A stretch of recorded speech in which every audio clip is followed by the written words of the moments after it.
जय हिंद साथियों। चलिए आप सभी का एक बार फिर स्वागत है होम स्टडी पर।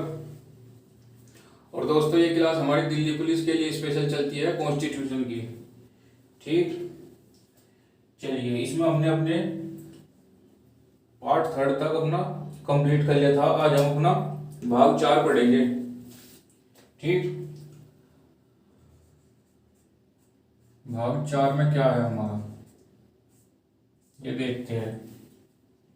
तो इसमें हमारे राज्य के नीति निर्देशक तत्व या फिर कहूँ तो मौलिक कर्तव्य दिए हुए हैं। ठीक,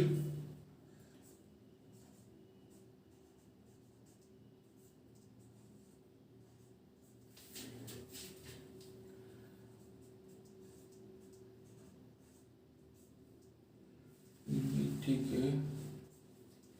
निर्देशक तत्व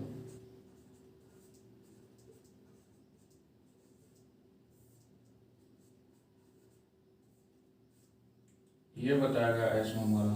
ठीक, ये कहूँ तो मौलिक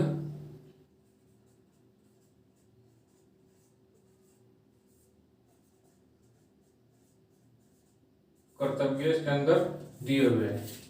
ठीक, ये क्या है, ये हमारा अनुच्छेद 36 से लेकर 51 तक इसके अंदर हमारे आर्टिकल्स आते हैं। ठीक, चलिए कि करके हम इन सभी को देखते हैं और सभी अपने साथ कॉपी और पेन लेकर जरूर बैठिए, साथ के साथ इसे नोट करते हुए चलिए। ठीक है बच्चों, चलिए हम देखते हैं अनुच्छेद 36 को। सबसे पहले इसमें क्या है, तो इसमें क्या है, इसमें राज्य की परिभाषा दी गई है।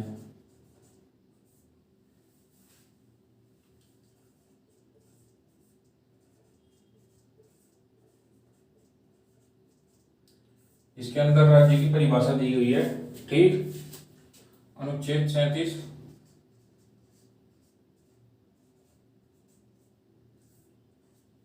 अनुच्छेद 37 क्या कहता है, अनुच्छेद 37 कहता है कि जो राज्य है वो जो है नीति निर्देशक सिद्धांतों को लेकर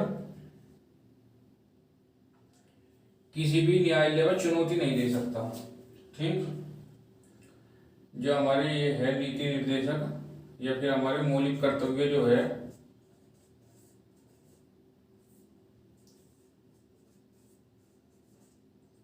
मौलिक कर्तव्यों के लिए, ठीक है, इनके लिए क्या नहीं कर सकता, किसी भी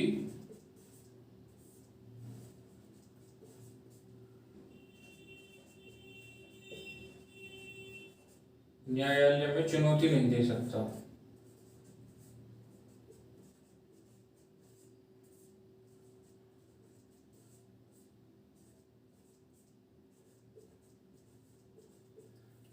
ये हमारे मौलिक कर्तव्य है, ना कि हमारे मौलिक अधिकार। इसमें हम किसी को बाध्य नहीं कर सकते कि उसे ये काम करना ही है, उसका मन है करे या ना करे। ठीक, लेकिन ये कुछ ऐसे कर्तव्य होते हैं ये देश के हर एक नागरिक को अपने देश के लिए करने चाहिए। ठीक है, चलिए अब अपना नेक्स्ट देखते हैं 38 क्या कहता है। अनुच्छेद 38 क्या कहता है ये देखते हैं।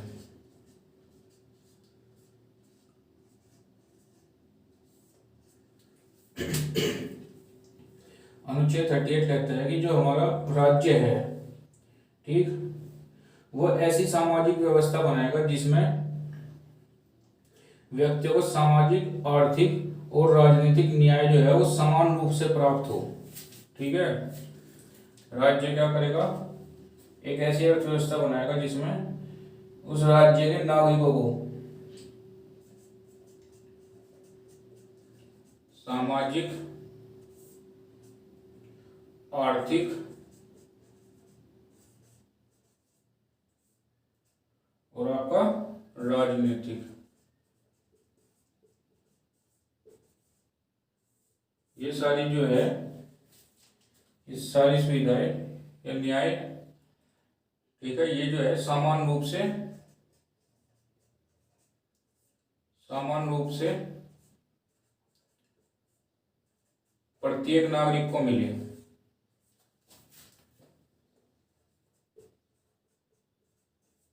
इसमें कोई भेदभाव नहीं होना चाहिए।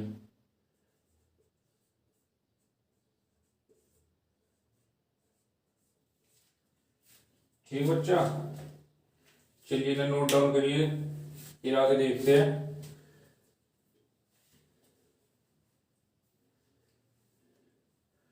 क्या बताया है 36 में, बताया कि राज्य की परिभाषा दी हुई है अनुच्छेद 36 के अंदर। ठीक, अनुच्छेद 37 कहता है कि जो हमारे मौलिक कर्तव्य है, जो हमारे नीति निर्देशक तत्व है, इनको लेकर हम किसी भी न्यायालय में चुनौती नहीं दे सकते। ठीक, और अनुच्छेद 38 ये क्या कहता है, ये कहता है कि जो राज्य है वो ऐसी सामाजिक व्यवस्था बनाएगा जिसमें सामाजिक, आर्थिक और राजनीतिक न्याय, ठीक है, या लाभ जो भी है वो सभी नागरिक को समान रूप से मिले, उसमें कोई भेदभाव ना हो। ठीक, सभी नागरिकों को देखते हुए वैसे कानून बनाए राज्य। ठीक है, चलिए आगे देखते हैं।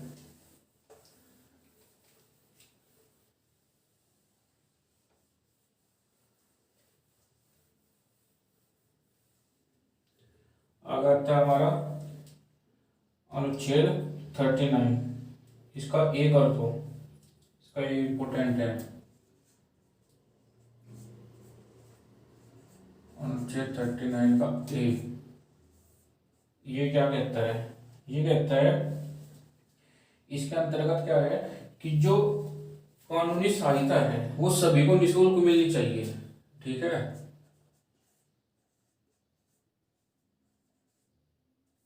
निःशुल्क कानूनी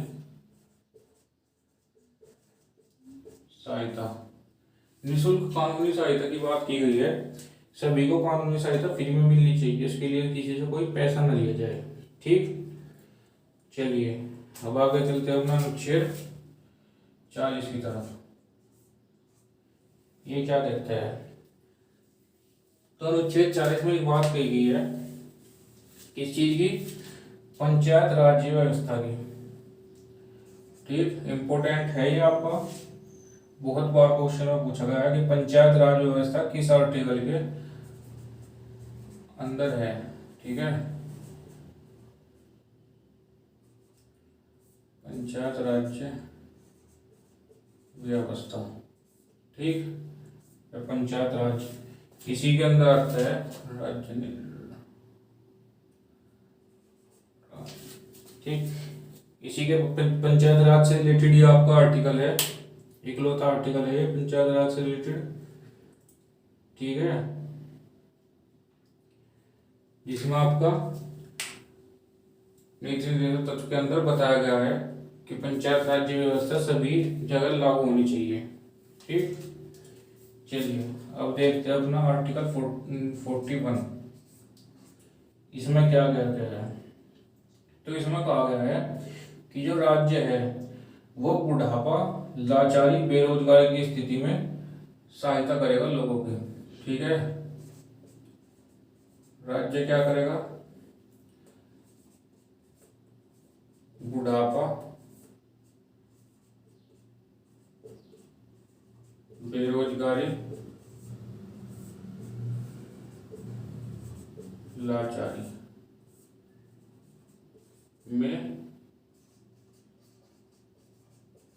सहायता करेगा। ठीक है, यदि कोई बूढ़ा व्यक्ति है, ठीक है, या फिर बेरोजगार व्यक्ति है जिसके पास रोजगार नहीं है, उसके पास पैसा कमाने का कोई साधन नहीं है, या कोई किसी दूसरी तरह से लाचार है, ठीक, कोई अपाहिज वगैरह है, ठीक है, तो इन सभी में राज्य उन लोगों की सहायता करेगा जीवन यापन करने में।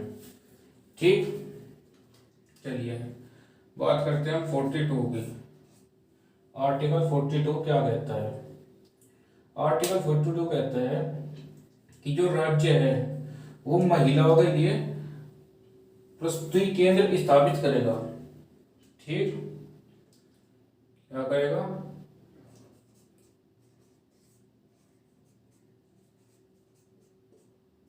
महिलाओं के लिए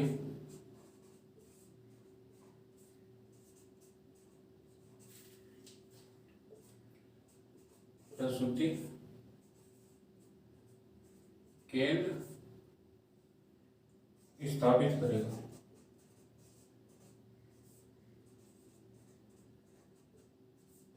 ठीक, ये महिलाओं की देखभाल के लिए है। ठीक, उन्हें वर्क देने के लिए, उनके जो है देखभाल करने के लिए ये केंद्र स्थापित किया जाएगा राज्य सरकार द्वारा। ठीक है, चलिए नोट डाउन कीजिए, स्क्रीनशॉट लीजिए, तब तक एक बार वो देख लें। अनुच्छेद 39 कहता है कि निःशुल्क कानूनी सहायता, सभी को जो कानूनी सहायता दी जाएगी वो निःशुल्क होगी। ठीक है, उसका कोई चार्ज नहीं होगा। आर्टिकल 40 क्या कहता है कि पंचायत राज व्यवस्था जो है वो हर जगह लागू होगी। ये आर्टिकल 40 के अंदर है। ठीक है, 41 के अंदर क्या है कि राज्य जो है बुढ़ापा, बेरोजगारी, लाचारी, ठीक है, इन सभी से जो जूझ रहे हैं उनकी सहायता करेगा उनका जीवन यापन करने में। ठीक, वही आर्टिकल 42 क्या कहता है? 42 कहता है कि जो महिला राज्य जो है वो महिलाओं के लिए प्रसूति केंद्र स्थापित करेगा। ठीक, चलिए आगे देखते हैं इसमें।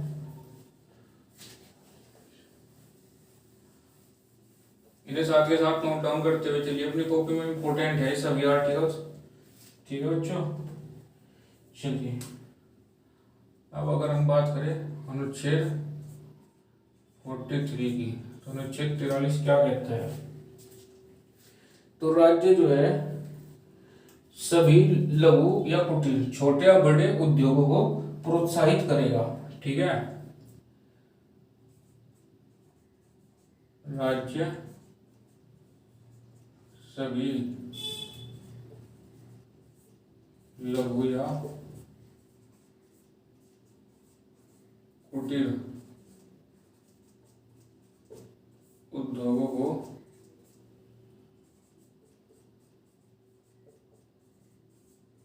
प्रोत्साहित करेगा। ठीक, यह आर्टिकल 43 कहता है। ठीक है, पूरे उद्योग बढ़ाने के लिए, ठीक है, राज्य सभी को प्रोत्साहित करेगा, उन्हें बोलेगा कि आप उद्योग बढ़ाओ। ठीक है, उनकी हेल्प करेगा जितनी ज़्यादा हो सके। ठीक है, आपका 44 क्या कहता है? 44 देखते चलिए।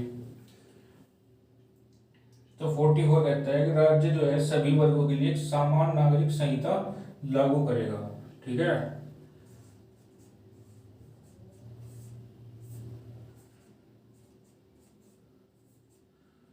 सभी वर्गों के लिए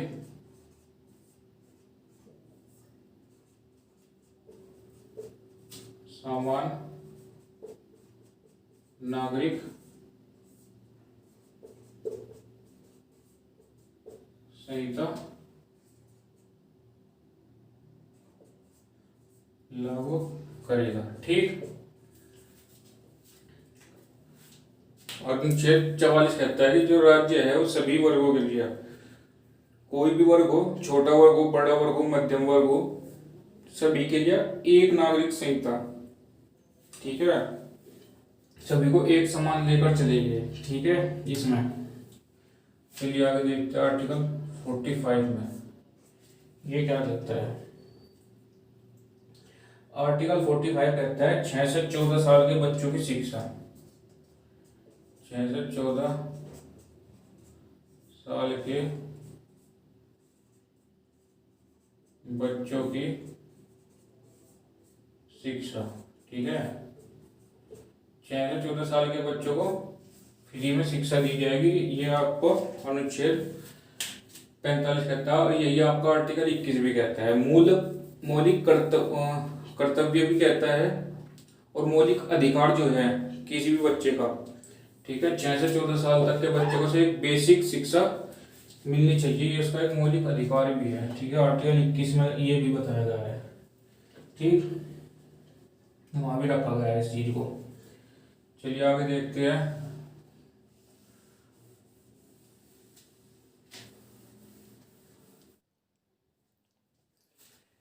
तो चलिए हम अपना अनुच्छेद 46 की बात कर रहे थे। 46 अनुच्छेद में हमारा क्या है? 46 कहता है कि राज्य जो है वो SC ST और OBC को आर्थिक संरक्षण प्रदान करेगा। ठीक, जो हमारे राज्य है वे SC ST और OBC को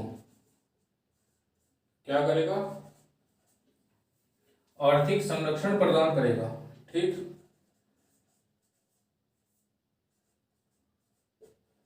आर्थिक संरक्षण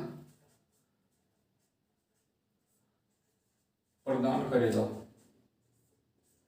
ठीक है, चलिए इसके बाद देखते हैं आगे। इसके बाद हमारा आता है अनुच्छेद 47। ये क्या कहता है? अनुच्छेद 47 कहता है हमारा जो हमारे राज्य होंगे उनकी क्या जिम्मेदारी होगी राज्यों की।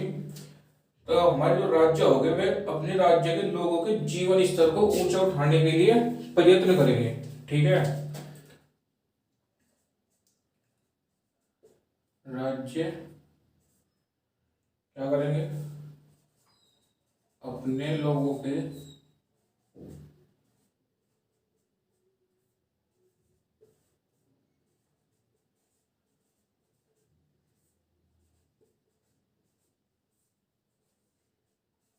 जीवन स्तर को उठाने का प्रयत्न। ठीक है, या फिर कह दे कोशिश करेंगे।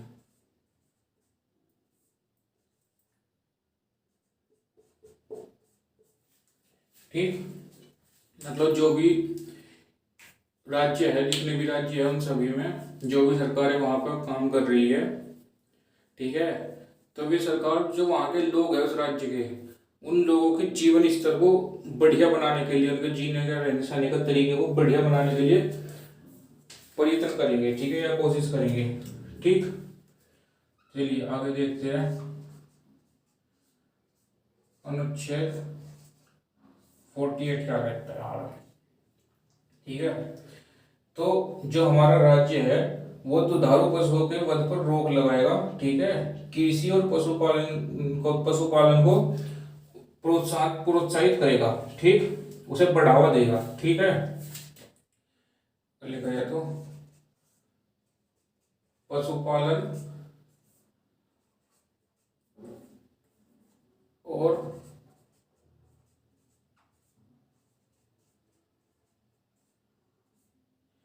कृषि को क्या करेगा? बढ़ावा देगा। ठीक है, वैज्ञानिक दृष्टिकोण से।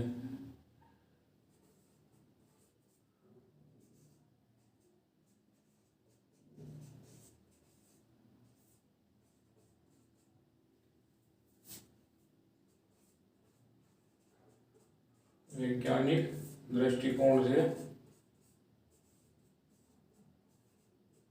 बढ़ावा देगा। ठीक है, लोगों को इसके बारे में जागरूक करेगा, पशुपालन के लिए और कृषि को। ठीक, ये सारे काम, ये सारे राज्य के वर्ग काम है, इन सारे काम को राज्य करेगा। ठीक है,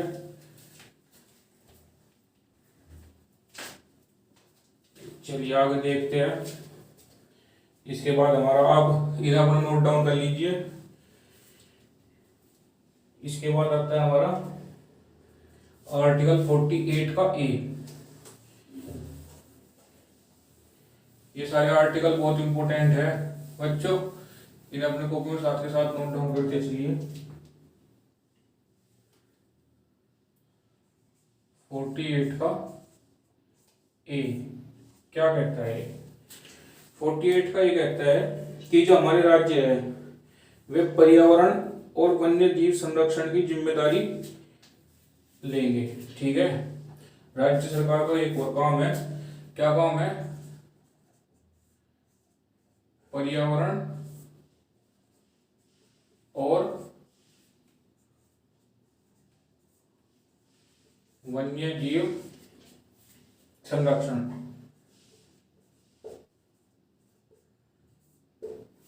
ठीक, इस काम को भी हमारे राज्य करेंगे। अब उसके बाद आता है हमारा आर्टिकल 49। ये क्या कहता है? तो देखिए, जो हमारा आर्टिकल 49 है वो कहता है कि जो हमारा राज्य है वो हमारा राज्य राष्ट्रीय महत्व की स्मारक जितनी होगी, ठीक है, जो हमारे इम्पोर्टेंट स्थान हो गए, मतलब आपका ताजमहल हो गया, लाल किला हो गया, ठीक है, ये सब जो है आपके ये जो इम्पोर्टेंट स्थान है या फिर कोई स्मारक होगी, ठीक है, इन सभी वस्तुओं के संरक्षण की जिम्मेदारी लेगा। ठीक,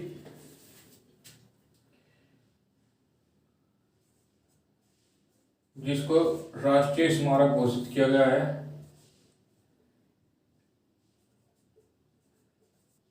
ठीक, या फिर कोई हमारा स्थान है, इन सभी की जिम्मेदारी राज्य की होगी, ना फिर लोगों की होगी कि उनका संरक्षण करे, इनका बचाव करे। ठीक, राष्ट्रीय स्मारक में जाकर तोड़ फोड़ ना करे, गंदगी ना फैलाए। ठीक है, ये सब जिम्मेदारी किसकी होगी? ये वहां पर रहने वाले राज्य के लोगों की जिम्मेदारी है। ठीक, अब आगे देखते हैं। आगे हमारा आता है अनुच्छेद 50।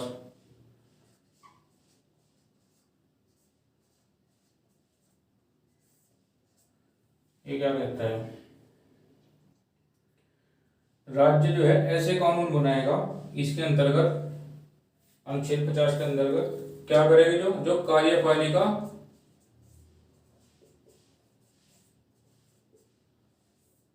को आपका न्यायपालिका से अलग करेंगे। ठीक है, कार्यपालिका को न्यायपालिका से जो अलग करेंगे, राज्य हमारे ऐसे कानून बनाएगा।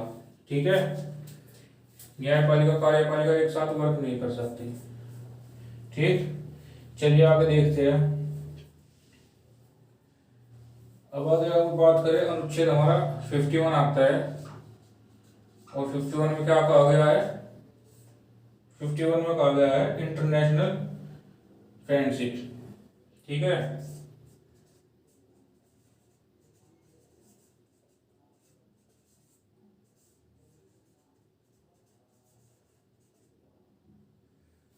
ठीक, तो यह मैं कहूँ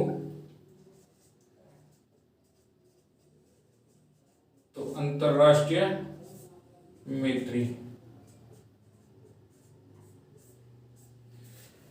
ठीक है, राज्य जो है हमारा, जो हमारी कंट्री है, वो ऐसे मतलब कानून बनाएगा जिसमें हम अपनी अंतरराष्ट्रीय मतलब इंटरनेशनल फ्रेंडशिप को मेंटेन करके रख सके, दूसरे देशों के साथ अपना व्यवहार अच्छा रख सके, और उनसे भी अपना प्रति अपना अच्छा व्यवहार रखवा सके। ठीक है, कोई ऐसा काम नहीं होगा जिससे किसी दूसरी देश वाले को हमसे दिक्कत हो और हमारे जो आपस के व्यवहार है उनमें कोई प्रॉब्लम आए। ठीक, तो उनसे फ्रेंडशिप रखने के लिए हमारा राज्य ऐसे कानून बनाएगा। ठीक है, चलिए चलिए आपके यहाँ तक कंप्लीट हो गए। इसके बाद आता है आपका 51 क्या आता है, जिसमें आपके मूल कर्तव्य दिए गए हैं कुछ। ठीक, इधर साथ के साथ नोट डाउन करते हुए चलिए, ये आपके लिए बहुत इंपॉर्टेंट है। ठीक है दोस्तों, और अगर आपको वीडियो अच्छी लग रही हो तो प्लीज वीडियो को लाइक करिए और कमेंट करके हमें बताइए कि वो आपको वीडियो कैसी लगी है। ठीक, चलिए अब आगे देखते हैं अपना अनुच्छेद 51 क्या कहता है। 51 तो हो गया, 51 क्या है? ये क्या कहता है? ये कहता है हमारा मूल कर्तव्य। क्या है हमारे मूल कर्तव्य, वो इसमें बताया गया है। ठीक है, तो जो हमारे मूल कर्तव्य है वे स्वर्ण सिंह कमेटी की सिफारिश पर 42वें संविधान संशोधन में जोड़े गए थे। ठीक, किसकी सिफारिश पे?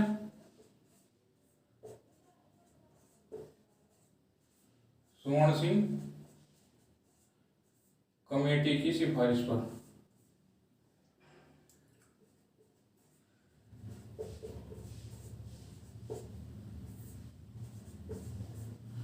कब? 42 के संविधान संशोधन में।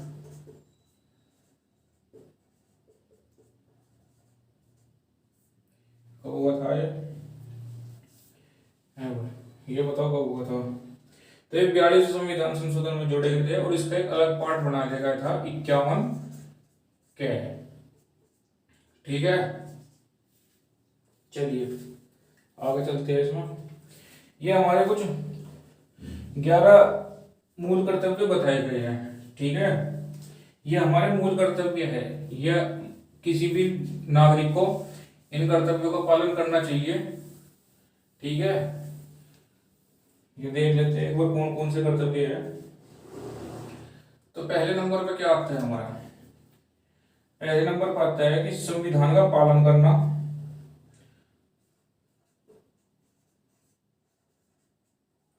इन्हें साथ के साथ नोट डाउन करते हैं, जो इनसे क्वेश्चन पूछ लिए जाते हैं। संविधान का पालन करना। ठीक, संस्थाओं और राजध्वज और राष्ट्रगान का आदर करना। ठीक है, संविधान हो गया हमारा, संस्था हो गई,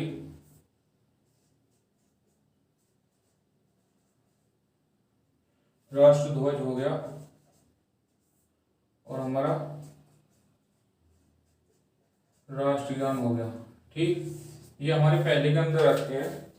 इन सभी का आदर करना और इनका पालन करना हमारा पहला मूल कर्तव्य है। ठीक, हम किसी को फोर्स नहीं कर सकते इन काम को करने के लिए, लेकिन फिर भी हर व्यक्ति को ये अपने आप से सोचना चाहिए कि हमारा मूल कर्तव्य हमें करना चाहिए। ठीक है, चलिए अब बात करते हैं सेकंड की। तो दूसरा नंबर का क्या है हमारा? तो दूसरा नंबर है हमारा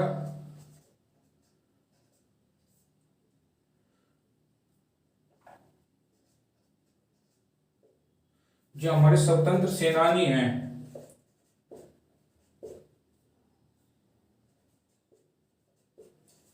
स्वतंत्र सेनानी का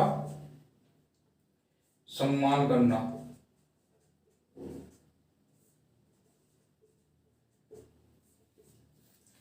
जो भी हमारे स्वतंत्र सेनानी है, जिनकी हमारी स्वतंत्रता में जिन्होंने अपनी जान तक गंवा दी, उन सभी का हमें सम्मान करना चाहिए। ये हमारा दूसरा मूल कर्तव्य है। ठीक, उनके प्रति आदर भाव होना चाहिए। ठीक, अपनी जो हमारी फोर्स है, हमारी जो इंडियन आर्मी है, उसके प्रति हमें सम्मान करना चाहिए। ये हमारा दूसरा कर्तव्य आता है। तीसरा कर्तव्य क्या है? तीसरा कर्तव्य कहता है हमें भारत की क्या? प्रभुता, एकता और अखंडता।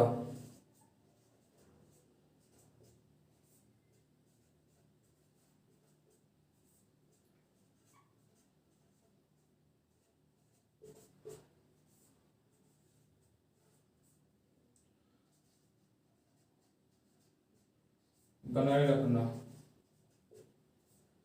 ठीक, ये हमारा तीसरा है। हम अपने देश की सभी नागरिकों को अपने देश की प्रभुता, उसकी एकता और उसकी अखंडता को बनाए रखना है।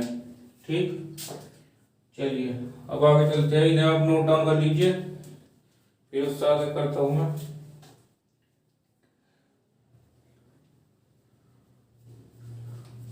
यह हमारे मूल कर्तव्य है, इनका हमें पालन करना ही चाहिए। ठीक, इसके लिए हम ऐसे सुप्रीम कोर्ट में तो अर्जी नहीं डाल सकते अगर कोई राष्ट्र ध्वज का सम्मान नहीं कर रहा या राष्ट्रगान में खड़ा नहीं हो रहा, लेकिन फिर भी हमें अपने आप खुद से सोचना चाहिए कि हाँ, हमें इसका सम्मान करना चाहिए। ठीक है, ये हमारा एक मूल कर्तव्य है ये भी। चलिए आगे देखते हैं। अगर मैं आगे बात करूं इससे, तो बाहरी आक्रमण से देश की रक्षा। ठीक है,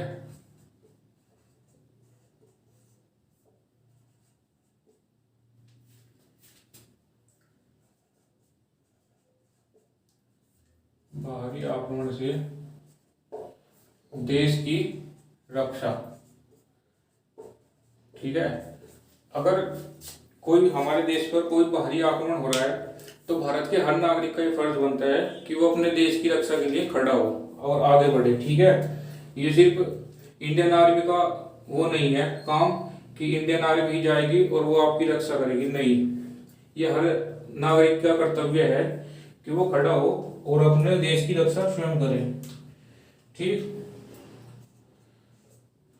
5वें नंबर पर आता है हमारा 5वां, कहता है कि भारत में सभी लोगों को समानता रखना। ठीक है,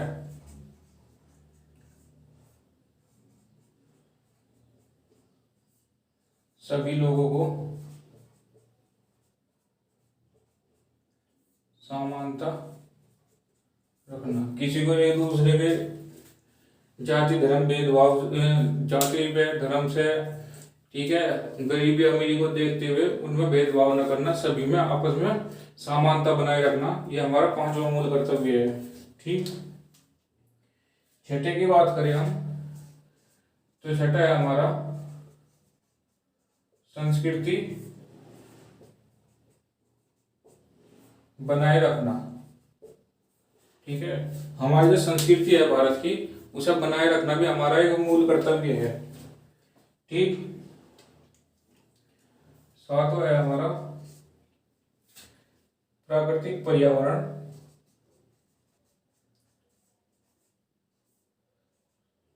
प्राकृतिक पर्यावरण, वन, जीव, वन्य जीव,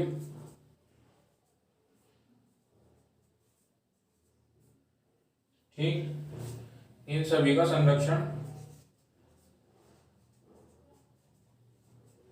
ठीक है, इन सभी को बचाने के लिए प्रयत्न करना कि हमारा पर्यावरण जो है वो हमारा अच्छा रहे, हमारे वन जो है उनमें ज़्यादा पेड़ और काटे जाए और पेड़ लगाए जाए जो काटे जाते हैं। ठीक है, झीलों की सुरक्षा या वन्य जीव हो गए उनकी सुरक्षा, इन सभी का संरक्षण करना भी हमारे मौलिक मूल कर्तव्य है। ठीक, चलिए आगे देखते हैं। आगे आता है हमारा 8वें नंबर पे वैज्ञानिक दृष्टिकोण में क्या करना, विकास करना। ठीक है,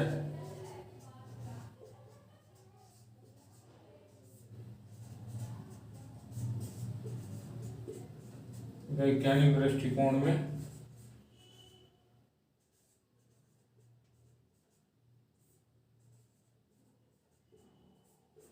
विकास करना।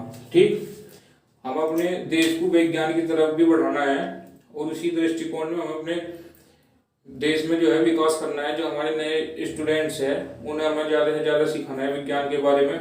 ठीक, लोगों को ज़्यादा से ज़्यादा जागरूक करना है। चलिए आगे देखते हैं, इसे आप नोट डाउन कर लीजिए, उसके बाद आगे चलते हैं। 2 3 और रह गए हमारे, आप इसका स्क्रीनशॉट ले लीजिए या फिर आप अपना कॉपी पेन जो है साथ के साथ लेकर बैठिए उसे और उसमें साथ के साथ अपना नोट करते हुए चलिए। ठीक, इनसे कोई से भी एक पूछ लिया जाता है एग्जाम में। चलिए आगे चलते हैं।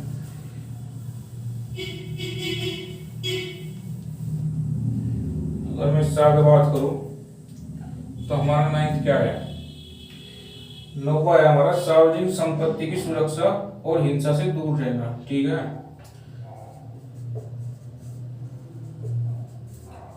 सार्वजनिक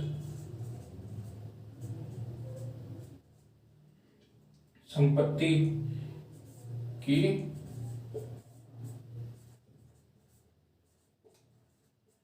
सुरक्षा, जो हमारी सार्वजनिक संपत्ति है, पार्क वगैरह होते हैं ये सब, इन सभी की सुरक्षा करना।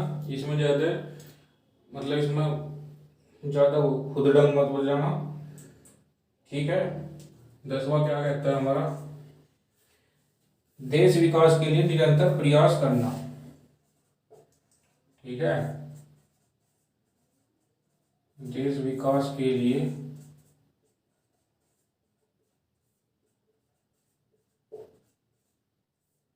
निरंतर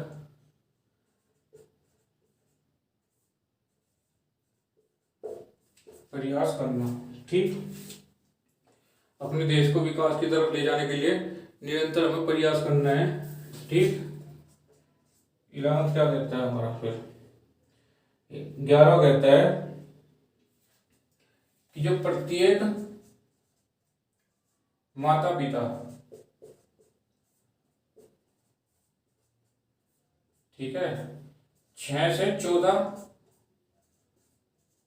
वर्ष के